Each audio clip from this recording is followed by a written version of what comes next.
برادران ملت اسلامی، السلام علیکم ورحمۃ اللہ وبرکاتہ۔ الحمد للہ وکفا وسلام علی حبیبہ المصطفیٰ، اما بعد فاعوذ باللہ من الشیطان الرجیم، بسم اللہ الرحمن الرحیم۔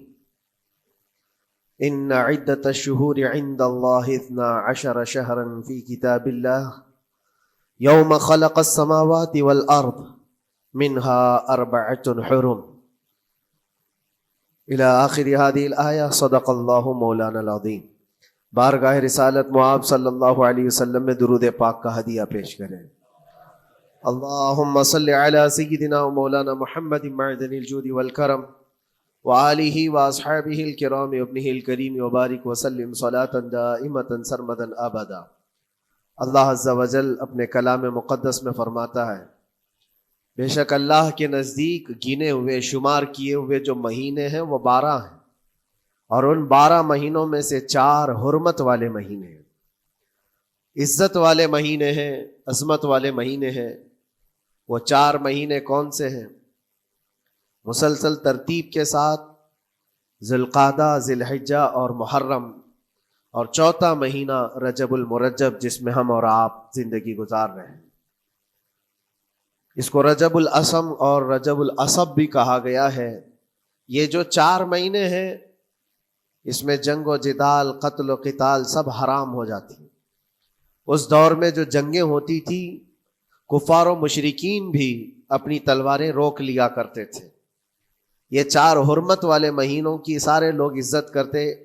ان 4 مہینوں میں امن و امان قائم ہو جاتا، جیسے 2 قبیلوں میں جھگڑے ہیں، فساد ہے، اور ایک دوسرے سے جنگ پر ہمیشہ آمادہ رہتے ہوں، لیکن ان 4 مہینوں کے اندر امن قائم ہو جاتا تھا، راستے کھل جاتے تھے۔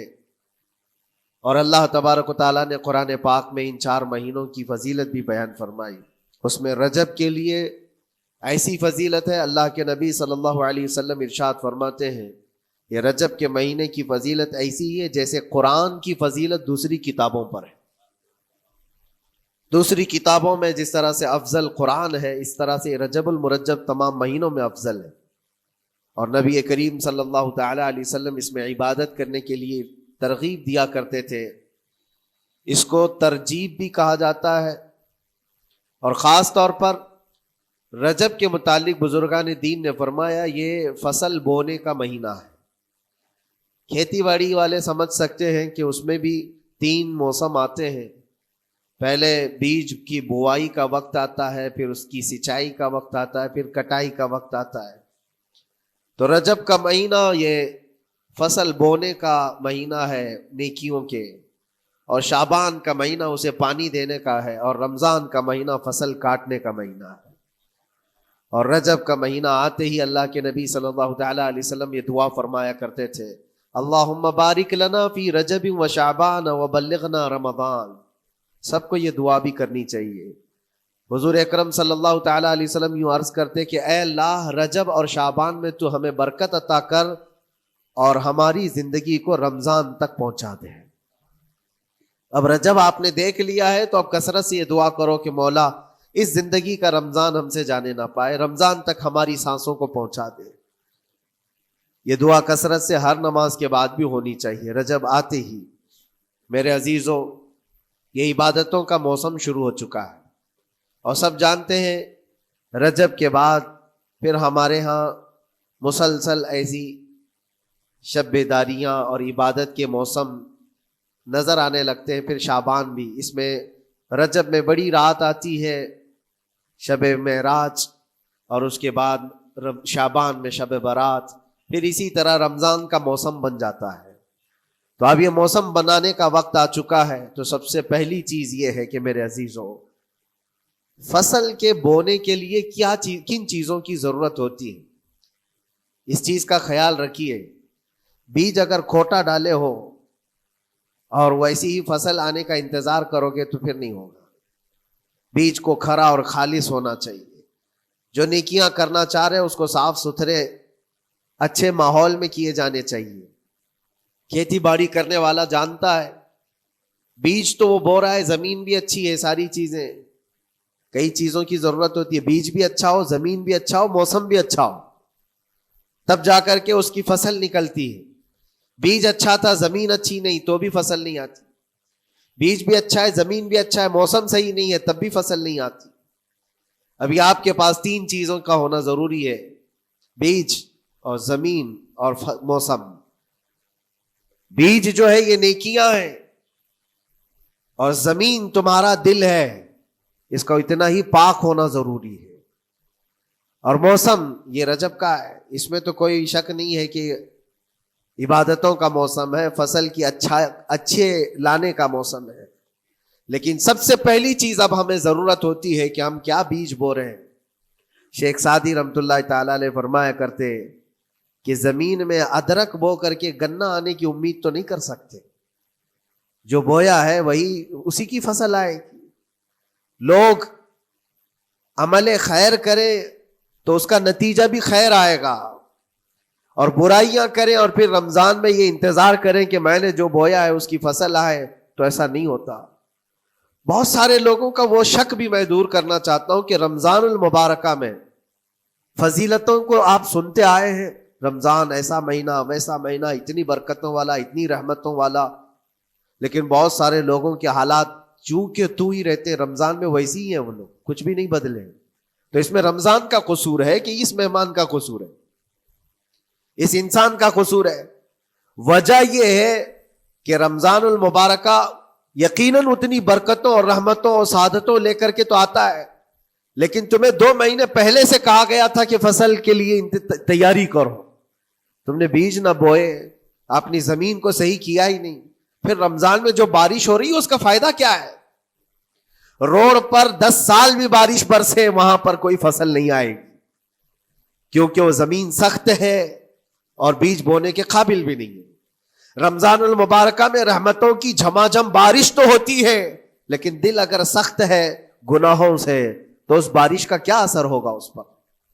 اسی لیے دلوں کی نرمی یہاں سے شروع کریں، رجب المرجب سے. اس کی راتوں میں اللہ رب العزت کو پکاریں، مناجات کریں، عبادتوں کے لیے کچھ دن تو خاص کر لیں. بہت دنیا میں ہم نے اپنے آپ کو ملوث کر رکھا ہے، کچھ راتیں اللہ رب العزت کی عبادت میں تو لگائیں.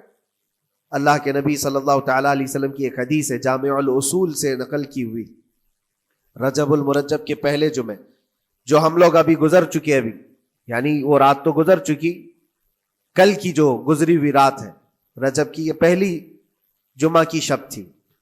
اس کے متعلق روایت ہے کہ 12 رکعتیں جو مغرب کے بعد سے لے کر عشاء کے درمیان پڑھتا ہے، اللہ کریم اس کے تمام گناہوں کو معاف کرتا ہے، اور اس سال اس کو پورے طور پر ناگہانی آفات سے محفوظ رکھتا ہے، اور شیطان کے اس پر قابو پانے سے بھی اس کو اللہ محفوظ رکھتا ہے.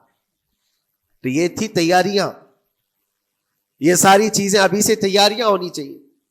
رجب کے 3 دن آتے ہیں جس کے متعلق فرمایا گیا ہے ایام بیز میں بھی 13, 14, 15 یا 14, 15, 16 یہ جو تاریخیں آتی ہیں اس میں روزے رکھو. اس کی بھی بڑی فضیلت ہے کہ تم تیاریاں ابھی سے شروع کر دو کہ رمضان المبارکہ میں اچھی فصل دیکھ سکے، ہمارے جسم کے اندر بدلاؤ آ سکے، ہمارے دل کے اندر انقلاب آ سکے. اور تیاری یہاں سے نہ کر کے صرف رمضان میں ہی امید لگائے بیٹھتا ہے تو میرے عزیزوں کچھ تو صفائی کی ضرورت ہوتی ہے. آپ نے اگر زمین خریدی کھیتی باڑی کی غرض سے اور گئے، وہاں جاتے ہی آپ نے سوچا کہ اس میں فصل آ جانی چاہیے، تو کسانوں سے پوچھو تو بتائیں گے آپ کو نہیں، زمین کو پہلے صاف کرنا پڑتا ہے، کچرے ہوں گے اس کے اندر بہت سارے، ہل چلاؤ یا کسی بھی طرح سے اس کو صاف کرو. صاف کرنے کے بعد پھر یہ بھی کسان کہتا ہے کہ زمین کو تھوڑا ڈھیلا کر دو، بڑے بڑے ڈھیلے ہوں تو اس کو توڑ دو اور مٹی نرم ہو جائے. اور اس کے بعد پھر کسان کہتا ہے تھوڑا پانی بھی چھڑکاؤ کرو، گیلی ہو جائے، تب جا کر کے تم اس پر بیج بو. میرے عزیزو یہ رجب بیج بونے کا موسم ہے، تو پہلے زمین کو ڈھیلا تو کر دو، زمین کے اندر جو کچرے ہیں اس کو نکال تو دو، دل کے اندر جو وسوسے بھرے ہوئے ہیں، گناہوں کے خیالات بھرے ہوئے ہیں، اس کو پاک تو کرو. اس کو پاک کرنے کے لیے اللہ کریم کی بارگاہ میں آ کر گڑ گڑاؤ. تمہارا ایک آنسو تمہارے تمام گناہوں کو اور اللہ کی غضب کو ٹھنڈا کر دیتا ہے. ہاں، ایک آنسو کا قطرہ تمہارے لیے اللہ کریم ہے موتی سمجھ کے شان کریمی نے چن لیے قطرے جو گرے تھے عرق انفعال کے. امام غزالی رحمۃ اللہ تعالی علیہ نے لکھا ہے کہ آج اللہ تبارک و تعالیٰ کی رحمت کو اپنی طرف مائل کرنے کے لیے اگر تم کچھ کر سکتے ہو تو بس یہ ہے کہ دنیا رونے اور گڑ گڑانے سے نہیں مانتی، لیکن مولا کریم بندے کے ایک مرتبہ سجدہ کر کے اسے پکارنے سے فوراً قبول کرتا. موسیٰ علیہ الصلاۃ والتسلیم اللہ تعالیٰ سے پوچھتے ہیں مولا جب تیرے بندے تجھے پکارتے ہیں تو اس میں نیک لوگ بھی ہوتے ہیں اور گنہگار بھی ہوتے ہیں، تو کیا تو سب کی پکار کا جواب دیتا ہے؟ توجہ، اللہ رب العزت فرماتا ہے اے موسیٰ میرے پکارنے والے بندوں میں نیکوکار بھی ہیں گنہگار بھی ہیں. ہاں نیک بندہ جب مجھے پکارتا ہے یا ربی تو میں جواب میں کہتا ہوں لبیک یا عبدی، اے میرے بندے میں حاضر ہوں، بتا تیری کیا حاجت ہے. پھر موسیٰ علیہ السلام پوچھتے ہیں کہ مولا یہ تو نیک بندہ جب پکارتا ہے تو کہتا ہے لبیک یا عبدی، اور جب گنہگار پکارتا ہے تب کیا کہتا ہے؟ رب تعالیٰ فرماتا ہے جب میرا گنہگار بندہ مجھے پکارتا ہے یا ربی تو میں اس کے جواب میں 70 بار لبیک یا عبدی کہتا ہوں. ایک بار پکارے 70 بار جواب. ایسا کیوں ہے؟ تو فرماتا ہے میرا رب نیکوکار کو اس کی نیکیوں پر بھروسہ ہے کہ اللہ معاف کرے، اور گنہگار کو صرف میری رحمت پر بھروسہ ہے. اس کے پاس ہے کچھ نہیں، اس کے آس پاس وہ نظر ڈالتا ہے میں نے کوئی ایسی نیکی رکھی نہیں ہے، صرف اللہ رب العزت کی رحمت ہے جو مجھے معاف کر سکتی ہے. وہ مجھ پر یقین کر کے پکارتا ہے، اس لیے اس کے سوال کا میں بار بار جواب دیتا ہوں. عزیزان گرامی وقار، اقبال نے سچ ہی کہا تھا ہم تو مائل بکرم ہے کوئی سائل ہی نہیں. یہ رب تبارک و تعالیٰ کی طرف سے ہے کہ اللہ تبارک و تعالیٰ کرم پر کرم کرنے کے لیے موقع عنایت کرتا ہے. یا بندے کو آنے کا موقع ہی نہیں ہے، بندہ آنا نہیں چاہتا ہے. اس سے پہلے کہ تمہارے ساری چیزیں بند ہو جائیں، دروازے ختم ہو جائیں، اللہ رب العزت کی بارگاہ میں آؤ اور اسے پکارو. یقیناً یہ تمام چیزیں تمہاری زندگی میں انقلاب لاتی ہیں، بہت بڑی تبدیلی لاتی ہیں. عزیزان گرامی، پھر میں یہ عرض کرتا ہوں کہ رجب کے اس مہینے میں دل کو نرم کرنا بہت ضروری ہے. دلوں کی سختیاں آج گناہوں کی طرف مائل کرتی ہیں. ہمارا دل سخت ہے یا نرم ہے اس کو پہچاننے کے کئی تھرمامیٹر دیے گئے ہیں ہمارے پاس. چیک کرو ہمارا دل کس پوزیشن میں ہے آج. امام غزالی فرماتے ہیں 3 علامتیں ایسی ہیں جس سے پتہ چل جاتا ہے انسان کا دل سخت ہے یا نرم ہے، بیمار ہے یا صحت یاب ہے. یہ ڈاکٹر لوگ اسکیننگ سے یا سونوگرافی سے نہیں بتا سکتے کہ تمہارے دل کی یہ کیفیت. کیسے اس کو اہل بصیرت سمجھ سکتے؟ فرماتے ہیں کہ اگر مسجد میں زیادہ دیر تک بیٹھ نہیں پاتا تو سمجھ لو اس کا دل بیمار ہے، اس کا دل سخت ہو چکا ہے، اس کو مسجد میں بیٹھنے نہیں دیتا. یہی دل ٹیلی ویژن کے سامنے 3 گھنٹے بیٹھے اس کو کچھ بھی اکتاہٹ نہیں آتی، موبائل پر گیم کھیلتا رہتا ہے، 4 گھنٹے گزر گئے کہ 5 گھنٹے گزر گئے اسے پتہ ہی نہیں. آج ایک سروے کے مطابق ہر انسان جو موبائل چلاتا ہے اس میں 18 گھنٹے وہ بیزی ہے دن کے. کئی جگہوں پر ایسے حالات آئے 18 گھنٹے دن میں ہوتے ہی ہے 24 گھنٹے، جس میں 6 گھنٹے اگر آرام کے نکالے تو باقی پورے 18 گھنٹے کیسے انسان بیزی رہ سکتا ہے؟ اس میں کھانا بھی ہے، پینا بھی ہے، حاجتیں بھی ہیں. لیکن سروے کے مطابق یہ بھی بات آئی ہے کہ 18 گھنٹے کنزیوم کرتے ہیں. میرے عزیزوں، اس میں کوئی اکتاہٹ اور اس میں کوئی ملال نہیں آتا، بیزارگی نہیں آتی. اور اللہ کے گھر میں یہاں فرض سے نماز سے ابھی سلام پھیرا کیا کہ بھاگنے کی تمنا ہوتی ہے. کئی جگہوں پر تو ایسا ہے. اسی لیے اللہ کے نبی صلی اللہ تعالی علیہ وسلم کی ایک حدیث میں سناتا ہوں. ارشاد فرماتے 2 چیزیں کسی منافق کے اندر جمع نہیں ہو سکتی. 2 چیزیں منافق آدمی کے اندر آ ہی نہیں سکتی. وہ کیا چیزیں؟ حضور پاک صلی اللہ تعالی علیہ وسلم فرماتے اچھے اخلاق منافق کے اندر نہیں آتے، اور اللہ کی اور اس کے رسول کی ہر بات پر یقین یہ منافق کے اندر نہیں آ سکتے. اور منافق کی یہ علامتیں بتاتے بتاتے میرے نبی نے یہ فرمایا دیکھنا کہ مسجد میں منافق سب سے اخیر میں آئے گا اور سب سے جلدی بھاگے گا، اس کا دل نہیں لگتا. دل سخت ہو چکا ہے اور بازار میں سب سے پہلے جائے گا اور سب سے لاسٹ میں نکلے گا. بازار اس کے دل لگنے کی جگہ ہے, اس کے وہاں پر تفریح کی جگہ ہے. اور مومن کی علامت یہ فرمایا کہ مومن مسجد میں جلدی آتا ہے اور دیر سے جاتا ہے, اس کا دل لگا رہتا ہے. اور مومن بازار میں لوگوں کے شروعات میں نہیں, اپنی ضرورت کے مطابق گیا اور نکل آیا. اور فرماتے ہیں میرے آقا صلی اللہ علیہ وسلم, روئے زمین پر سب سے اچھی جگہوں میں سے کوئی جگہ ہے تو اللہ کا گھر ہے, مسجد ہے. اور سب سے بری جگہوں کے متعلق فرمایا وہ بازار ہے. اب یہاں پر دلوں کے متعلق میں عرض کر رہا ہوں کہ کس کا دل کس پوزیشن میں ہے, اسے آج خود آزما لینا چاہیے. دوسری علامت, امام غزالی فرماتے ہیں قرآن پاک کھولے گا وہ صفحہ 2 صفحہ سے زیادہ پڑھ نہیں پائے گا, بند کرنے کا دل کرے گا. یہ تو چھوڑو اٹھانے کے بعد پڑھنے نہ پڑھنے کی بات ہے, کچھ تو چھونا بھی نہیں چاہتے, اٹھاتے ہی نہیں. سال پورا ہو گیا تو قرآن پکڑتے نہیں, تو پھر دل کی کیفیت کیا ہو چکی ہوگی, دل کیسا مریض ہوگا. بعض لوگ ہم سے یہ کہتے بھی تھے کہ حضرت پڑھنا تو آتا نہیں, کیا کریں گے قرآن کا. کہا اٹھانا تو آتا ہے. میں نے ان سے پوچھا قرآن اٹھانا تو آتا ہے, جب قسم کھانے کی بات ہوتی ہے تو کیسے قرآن اٹھا لیتے ہو, سر پہ رکھ لیتے ہو. اسی طرح سے قرآن کو ہی اٹھا کر کے سینے سے لگا کر اللہ کی بارگاہ میں دعا کرو کہ مولا میرے دل کے دروازے کھول دے. اور قرآن کوئی سخت چیز نہیں ہے, اللہ وعدہ فرما رہا ہے ہم نے قرآن یاد کرنے کے لیے آسان بنایا ہے. کوئی یاد کرنے والا, وہ خود قرآن تمہارے دل میں اتر جائے گا. کوشش کرو. دل کی بیماری کی 2 علامتیں میں نے بتایا. اگر بیمار دل ہے تو زیادہ یہاں بیٹھ نہیں سکتا اور زیادہ دیر قرآن پڑھ نہیں پاتا. تیسری بات فرماتے ہیں کہ تیسری علامت یہ ہے کہ ہمارا دل اگر سخت ہو چکا ہے تو جیب میں پیسے ہوں گے لیکن کوئی مانگ رہا ہوگا اللہ کے نام پر, دینے کی طبیعت نہیں ہے, کہیں دینے کی طبیعت نہیں کرتی. اور یہ چیز ہاتھ اٹھانے کو تمہارا دل نہیں کرتا تو سمجھ جاؤ کہ دل بیمار ہے.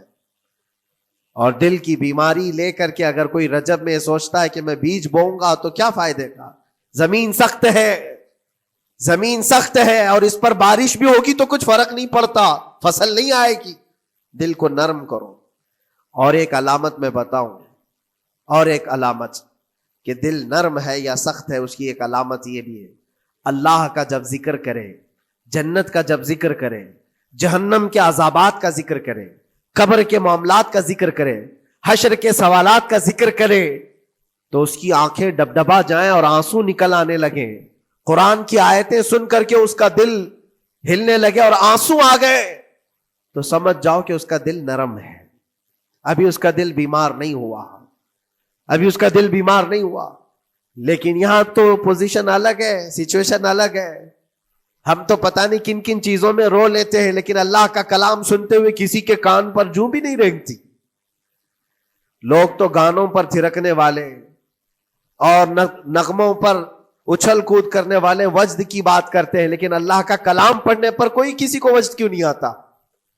یہ ایمان کی علامت ہے. قرآن میں اللہ نے فرمایا اذا تلیت علیہم آیاتہ زادتہم ایمانا, جب اللہ کی آیتیں ان پر تلاوت کی جاتی ہے مومنین پر, ان کا ایمان بڑھ جاتا ہے. کیا آپ امام کے پیچھے قرات سن کر کے اپنے دل میں ہلچل محسوس کرتے ہیں؟ سننے کی طبیعت کرتی ہے. بلکہ ادھر نماز پڑھ کر کے جانے کے بعد آدھے گھنٹے کے بعد پوچھے آج پہلی رکعت میں کیا پڑھا تھا, دوسری رکعت میں کیا پڑھا, آپ کو پتہ ہی نہیں رہتا, یاد ہی نہیں امام صاحب کیا پڑھ رہے تھے. میں تو دکان کا حساب کتاب کر رہا تھا, کیا خبر ہے کہ انہوں نے کیا پڑھا. تو قرآن کو توجہ سے پڑھے ہوتے تو تمہارے دل میں بھی وہ باتیں اثر کر رہی ہوتی. میرے عزیزوں, کتنے ایسے لوگ ہیں جو صرف اور صرف قرآن پاک کی تلاوت کی وجہ سے دلوں کو نرم کر دیا گیا ہے. میں اسی بات پر آج فوکس کر کے ختم کر دوں گا. رجب المرجب بیج بونے کا موسم ہے تو دل کے نرمی کے ساتھ ہی بیج بو, کیونکہ یہ زمین ہے تمہاری, اور زمین نرم نہ ہو تو کتنی بھی نیکیاں کرو کیا فائدے کی. دل سخت ہے, گناہوں سے لبریز ہے, اور دل کو نرم کرنے کا علاج 2 چیزیں بتائی گئی, کریں گے انشاءاللہ. 2 چیزیں بڑی آسان ہیں. اگر دل کو نرم کرنا ہے تو دو چیزیں فرمائی گئی، کثرت سے قرآن پاک کی تلاوت کرو یا کثرت سے میرے نبی پر درود پاک پڑھا کرو. دو چیزیں کر کے دیکھو تمہارا دل نرم ہو جائے گا. اور بھی دوسری علامت، دوسرے علاج بھی میرے آقا نے فرمایا. ایک صحابی آئے تھے، انہوں نے عرض کیا یا رسول اللہ صلی اللہ علیہ وسلم، لوگ آپ کے پیچھے نماز پڑھتے ہیں تو زاروں قطار رونے لگتے ہیں، جب آپ دعا کرتے ہیں تو وہ دھاڑے مار کر کے روتے ہیں، میں کبھی رو نہیں پاتا، میرا رونا نہیں آتا، میں بھی قرآن سنتا ہوں، میں بھی آپ کے پیچھے نماز پڑھتا ہوں. تو حضور پاک صلی اللہ علیہ وسلم نے فرمایا تمہارا دل سخت ہو گیا ہے، تمہارا دل سخت ہو گیا ہے. انہوں نے کہا کیا کروں، علاج کیا ہے اس کا؟ وہ مسیحا امت ہے میرے آقا، ہر ایک کا علاج جانتے ہیں، کس کو کون سا علاج دینا ہے. نبی پاک صلی اللہ تعالی علیہ وسلم فرماتے ہیں جاؤ کسی یتیم بچے کے سر پر ہاتھ پھیرو، اللہ تمہارا دل نرم کرے گا. ان کے لیے وہ علاج رکھا گیا تھا.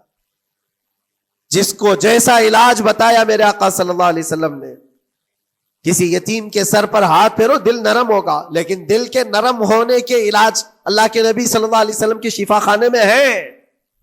ہاتھ سے آپ کثرت سے درود پاک پڑھو، پھر دیکھو آپ کے دل کے اندر انقلاب آتا ہے یا نہیں آتا.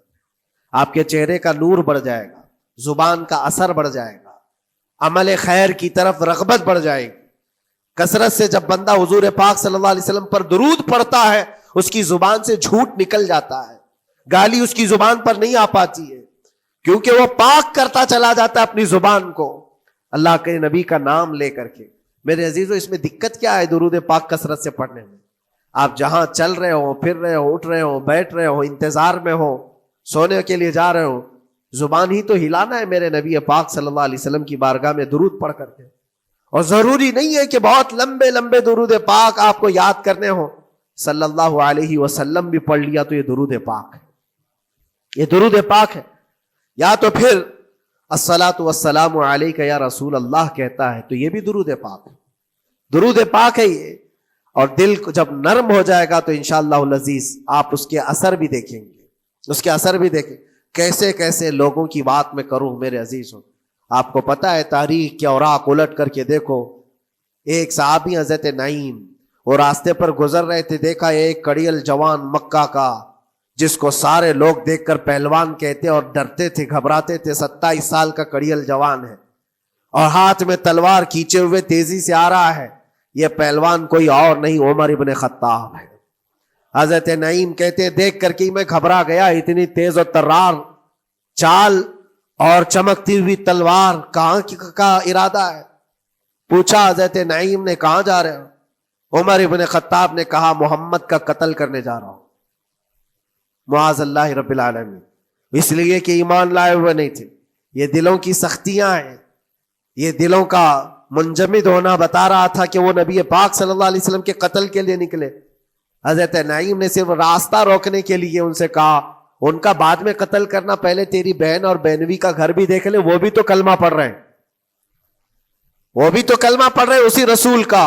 تو غصہ اور بڑھ گیا کہ میرے گھر میں یہ ہو چکا ہے، میں تو جس کا قتل کرنے جا رہا ہوں وہ میرے گھر تک آیا ہوا ہے. کہا پہلے میری بہن اور بہنوی کا کام تمام کرتا ہوں. اسی غرض سے وہ آئے تھے.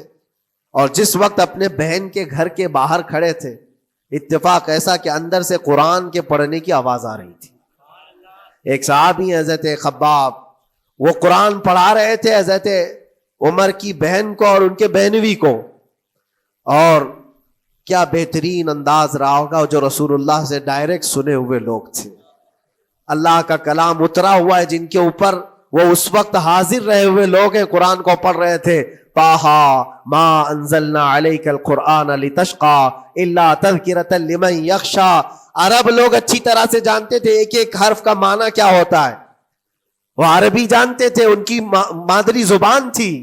اور اس قرآن کے اندر جو مٹھاس تھی، عمر ابن خطاب کان لگا کر سنتے رہے سنتے رہے سنتے رہے. لیکن غصہ جو اندر سے تھا، دل کی جو سختی تھی، آئے تھے مارنے کے لیے، دروازہ زور زور سے ٹھوکنے لگ گئے. اندر لوگ ڈر گئے. حضرت خباب کو چھپا دیا، بہن اور بہنوی نے دروازہ کھولا. دروازہ کھلتے ہی ان پر حملہ آور ہو گئے. عمر ابن خطاب مارا، اپنے بہنوی کو بہت مارا کہ تم یہ کیا کر رہے ہو، دین بدل چکے ہو، یعنی تم یہاں سے نکل کر کے دوسری جگہ چلے گئے ہو، صحابی ہو گئے ہو، اپنی بہن کو بھی مارا یہاں تک کہ ان کی ناک پھٹ گئی. جب لہو لہان ہو گئے تو عمر ابن خطاب نے دیکھا کہ میں اپنی بہن اور اپنی بھائی کو مار رہا ہوں. پھر تھوڑی دیر کے لیے دل میں رحم آیا. اور دل میں رحم آیا کس چیز کا؟ کس چیز کی وجہ سے نرم ہوا دل میرے عزیزوں؟ بھائی اپنے بہنوئی کی اور اپنی بہن کی پٹائی کو دیکھ کر کے نہیں، ان کو دیکھا تھوڑی دیر کے بعد اور کہا چلو چھوڑو جانے دو، جو ہوا سو ہوا، لیکن جو تم لوگ پڑھ رہے تھے میرے آنے کے وقت مجھے دوبارہ پھر سے سنا دو. وہ کیا کلام تھا؟ وہ کون سا کلام تھا؟ اتنا سننا تھا کہ بہن نے محسوس کر لیا کہ دل کی نرمی کا دروازہ کھل چکا ہے. یہ قرآن ہے جس نے دلوں کے دروازے کھولے ہیں. مکہ والوں کے قرآن ہے، دل کی نرمی کی طرف دروازہ کھل چکا ہے. تو عمر ابن خطاب سے کہا کہ تم غسل کر لو، تم پاک ہو جاؤ، ہم قرآن تمہیں سناتے ہیں. اور انہیں پاک کیا گیا. تو حضرت خباب جلدی سے باہر آئے، کہا میں سناتا ہوں. حضرت عمر کو جب یہ آیتیں سنائی گئی جھوم کر کے سننے لگے. قرآن کی وہ آیتیں 16 یا 17 آیتیں ہی سن پائے تھے کہ ان کے جسم کے اندر راشا تاری ہوا، کپ کپی آئی. کہا کہ چلو محمد کے پاس صلی اللہ تعالی علیہ وسلم، مجھے لے کر کے چلو، میں ان سے بات کرنا چاہتا ہوں. میرے عزیزو، بھائی اور بہنوی اور بہن لے کر کے چلے. اور اس وقت حالات سخت تھے مکہ کے. حضور پاک صلی اللہ تعالی علیہ وسلم کے پاس 39 صحابہ تھے جو ایمان لائے ہوئے، اور پہرے داری میں امیر حمزہ کھڑے رہتے تھے کہ کوئی آئے گا تو میں اس کی برابر خبرگیری کروں گا. عمر ابن خطاب کو تلوار لٹکاتے ہوئے آتے دیکھا تو صحابہ گھبرا گئے. مکہ کا بڑا پہلوان ہے، اس کو بھڑکا کر کے لوگوں نے بھیج دیا ہوگا، اب کیا ہوگا؟ یہ پٹائی بہت بری طرح سے سب کی کرے گا. غریب صحابہ ہے اور حضور پر ہاتھ نہ اٹھا دے. سب ڈرنے لگے. حضور پاک صلی اللہ علیہ وسلم سے آ کر کہنے لگے کہ یا رسول اللہ صلی اللہ علیہ وسلم، عمر آ رہا ہے اور ہاتھ میں تلوار ہے. اللہ کے نبی صلی اللہ علیہ وسلم نے فرمایا وہ میری گردن نہیں، اپنی گردن دینے آ رہا ہے.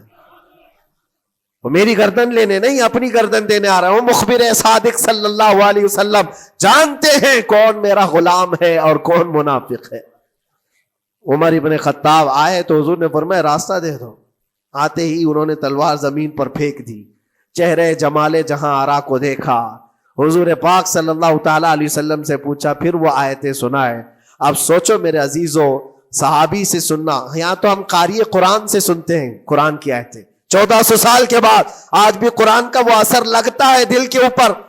یہ ان سے جو 1400 سال کے بعد جس قاری قرآن سے سنا وہ تو صحابہ سے سنے تھے، اور صحابہ سے بڑھ کر کے اللہ کے نبی سے جو قرآن سنا ہو، خود نبی پاک کی زبان اقدس سے.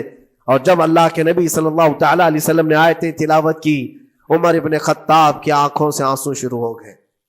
زارو قطار رونے لگے اور پھر پکار کر کہا اشہد ان لا الہ الا اللہ واشہد انک رسول اللہ. میں گواہی دیتا ہوں کہ اللہ کے سوا کوئی معبود نہیں، اور میں گواہی دیتا ہوں کہ آپ اللہ کے رسول ہیں. میرے عزیزو، عمر ابن خطاب رضی اللہ تعالیٰ عنہ کو اس طرف لانے والا، دل کو نرم کرنے والا، یہ قرآن پاک اللہ کا کلام ہی تو ہے. آج گناہوں سے اس پر بہت ساری پرت جم گئی ہے. ہمارے دلوں کے حالات ایسے ہو گئے، قرآن اٹھاؤ دلوں کو نرم کر دے گا. اور رجب المرجب میں قرآن کو پڑھو گے زمین نرم ہو جائے گی، اور پھر اس کی برکتیں تم رمضان میں دیکھو گے. ایک دو نہیں، ہزاروں ایسی ہیں.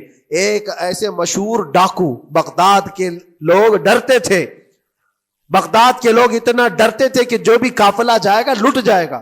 فضیل بن عیاض، جو بھی قافلہ نکلتا تھا اس راستے سے لٹ جاتا تھا، کوئی بچ نہیں پاتا تھا. اور ایک قافلہ آ رہا تھا عرب سے اور مال تجارت لے کر بغداد کی طرف جا رہا تھا. تو قافلے والوں نے یہ مشورہ کیا کہ یہ جو قافلہ جا رہا ہے یہ اس راستے سے جا رہا ہے. فضیل بن عیاض ڈاکوؤں کا سردار وہاں رہتا ہے، بہت سارے ڈاکو اس کے ساتھ ہیں، وہ تو رہزن ہے، راستے پر روک کر کے مال لوٹ لیتے ہیں. تو قافلے میں ایک قاری قرآن تھے. انہوں نے کہا ٹھیک ہے، اب راستے پر آ ہی چکے ہیں تو کیا کر سکتے ہیں، چلو بیٹھ کر کے نکلتے ہیں. میں قرآن کی تلاوت کرتا رہوں گا اونٹ پر بیٹھ کر کے، اللہ کریم اس برکت سے ہمارا راستہ آسان کر دے گا. قاری قرآن نے قرآن کی تلاوت شروع کر دی. اور جب وہ راستہ آیا جو فضیل بن عیاض کا تھا، فضیل بن عیاض ایسی ڈاکہ زنی اور ایسی رہزنی میں مشہور آدمی جن کے آس پاس، جن کے ہاتھ کے نیچے 1000 سے زیادہ ڈاکو کام کرتے ہوں. بغداد پورا ڈرتا تھا، پورے راستے وہاں پر کوئی بھی سلامت نہیں جا پاتا تھا. اس راستے پر ایک قاری قرآن جب آیا، میرے عزیزو تلاوت کیا کر رہا تھا؟ سورۃ الحدید کی آیت تھی، الم یأن للذین آمنوا ان تخشع قلوبهم لذکر اللہ. وہ قرآن کی آیت ہے. اللہ کے کریم فرماتا ہے کیا ایمان والوں کے پاس ابھی وہ وقت نہیں آیا کہ اللہ کا ذکر سنتے ہی یا اللہ کا ذکر ہوتے ہی ان کا دل کانپنے لگ جائے، ان کا دل ہلنے لگ جائے. فضیل بن عیاض کے کانوں میں یہ آیت پڑھ رہی تھی. قاری قرآن بار بار اس آیت کو پڑھ رہا تھا. کیا وہ وقت ابھی ایمان والوں کے پاس نہیں آیا کہ وہ اللہ کے ذکر سے دہل جائیں؟ اتنا اثر کر گئی آیت، اتنا اثر کر گئی. فضیل بن عیاض نے ہتھیار پورے پھینک دیے اور چیخ چیخ کر کے کہنے لگا آن لنا ربنا، آن لنا ربنا، اے میرے رب وہ وقت آ چکا ہے، اے میرے رب وہ وقت آ چکا ہے. سارے ڈاکوؤں سے کہا سجدہ ریز ہو جاؤ، اس لیے کہ اللہ کا کلام ہمیں بلا رہا ہے. برسوں سے ڈاکہ زنی کرنے والے، برسوں سے راستے لوٹنے والے، قرآن کی ایک آیت نے دل بدل دیا. دل کے ایسا انقلاب آیا، سب کچھ چھوڑ دیا اور اس کے بعد نکلے. اللہ اکبر. جانتے ہو فضیل بن عیاض کون ہے؟ فضیل بن عیاض وہ ہے جن کا نام لیتی سرکار غوث پاک بھی ادب کیا کرتے تھے. فضیل بن عیاض اللہ تبارک و تعالیٰ نے ولایت کا وہ مقام عطا کر دیا. بڑے بڑے اولیاء کرام ان کے پاس آنے لگے. اپنے زمانہ جوانی کا زمانہ ڈاکہ زنی میں گزرا تھا، لیکن جب پھر وقت آیا توبہ کا اور دل کے بدلنے کا تو اللہ نے وہ مقام دیا. تاریخ میں آج بھی موجود ہے کئی سلسلے ایسے، سلسلے چشتیہ میں، اور کئی سلسلے ایسے ہیں جو فضیل بن عیاض سے ہو کر حضور پاک تک پہنچتے. فضیل بن عیاض ان کا نام ہے. اسی لیے میں کہتا ہوں میرے عزیزو، قرآن پاک یہ دلوں کو نرم کرنے کا سب سے بڑا علاج ہے. زمین کو نرم کر دو اور اس کے بعد پھر بیج بو. دیکھو اسی لیے اقبال نے کہا تھا ذرا نم ہو تو بڑی زرخیز ہے یہ مٹی ساقی. یعنی یہ زمین تھوڑی سی نرم ہو جائے تو اس میں تو سونا چاندی یہ اگل سکتی ہے. تمہارے پاس ایمان کی دولت ہے، اللہ کریم کی ذات پر یقین ہے، حضور پاک صلی اللہ تعالی علیہ وسلم کی محبت ہے، سب چیزیں تمہارے پاس ہے. تھوڑا دل کو نرم کرنے کی ضرورت ہے. گناہوں سے باز آ جاؤ، اللہ کریم کی بارگاہ میں گڑ گڑاؤ اور قرآن پاک اٹھا لو ایک مرتبہ. اور پڑھ نہیں پاتے تو انگلیاں تو پھیرو. قرآن پر دیکھنا بھی تو عبادت ہے، اس پر نظر جمانا بھی عبادت ہے.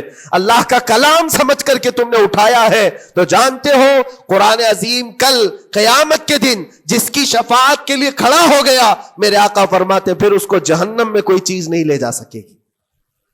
جس کو قرآن اور رمضان سفارش کر دے پھر اس کو جہنم میں دوسری کوئی چیز نہیں لے جائے گی. اور جس کے خلاف کھڑے ہو گئے پھر اس کو جنت میں کوئی چیز نہیں لے جائے گی. اس لیے میرے عزیزو اپنے دلوں کی نرمی کا یہ وقت ہے رجب المرجب، اور سب سے بہترین موقع ہے، عبادتوں کا موسم ہے. اور ساتھ ساتھ میں یہ بھی کہوں گا کہ اب ہم رجب المرجب کے ابتدائی دنوں میں ہیں، اور سنیوں کے لیے ایک بہت بڑی بات ہے کہ سرکار غریب نواز کی چھٹی بھی اسی میں موجود ہے، جو دلوں کو نرم کرنے کے لیے ہی تو آئے تھے. ہندوستان جو تشریف لائے تھے کس کام کے لیے آئے تھے؟ انہوں نے اپنے ذکر کی مجلسوں سے، اپنے واعظ و نصیحت سے ہزاروں کے دلوں کو نرم کیا ہے. آج بھی سرکار غریب نواز کے نام پر لوگوں کا دل نرم ہو جاتا ہے. اچھے اچھوں کو دیکھا ہے دل نرم ہو جاتا ہے. کیوں؟ وہ ایسے بزرگ تھے جنہوں نے اپنے تصوف کی تعلیمات سے کڑک اور سخت دلوں کو نرم کیا ہے. اللہ کریم نے ان کو ہمارے پاس جو بھیجا وہ عطائے رسول بن کر کے آئے. آج سرکار غریب نواز رضی اللہ تعالیٰ عنہ کے وسیلے سے میں اللہ کی بارگاہ میں دعا کروں گا، مولا اس رجب المرجب کی برکت سے اور غریب نواز کی وسیلے سے ہم سب کے دلوں کو نرم فرما دے. ہم سب کو یہ فصل، یہ موسم رجب المرجب کا بیج بونے کا، بہترین نیکیاں کرنے کی توفیق عطا فرما. ہمارے قدموں کو خیرات کی طرف بڑھا دے. ہم سب کو شر و فساد سے محفوظ فرما. حرام کاریوں سے ہمارے ہر عضو کی حفاظت فرما. رب العالمین اکرم الاکرمین قیامت کے دن تیرے نبی پاک صلی اللہ علیہ وسلم کے جھنڈے تلے ہم سب کا حشر فرما. وآخر دعوانا ان الحمد للہ رب العالمین. السلام.